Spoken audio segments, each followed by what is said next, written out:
Thank you for watching this very quick review of the ONA Bowery Dark Truffle leather. I watched unboxing videos on YouTube, so I already know where to cut.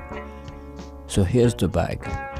Quite thick leather, similar to the Dakota leather on the Think Tank Retrospective leather series. I noticed that on the ONA website, as well in the other reviews, that the photos of the bag show the buckle position in the second hole, but my bag, the buckle was in the first hole. This makes the bag look less tall, which is kind of cool. It's a minimalist bag with minimalist pockets. The back pocket is deep enough for you to tuck in a thin 7-inch tablet or phone like the Xperia Z Ultra.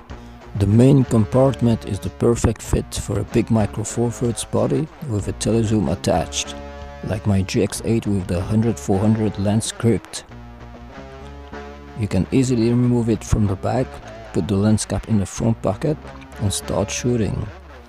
I found that when you carry the bag crossbody, it has a tendency to hit your waist as you walk. But when you carry it on your shoulder, it's less secure. It's up to you to decide which way you want to carry it. Please like and subscribe. Cheers.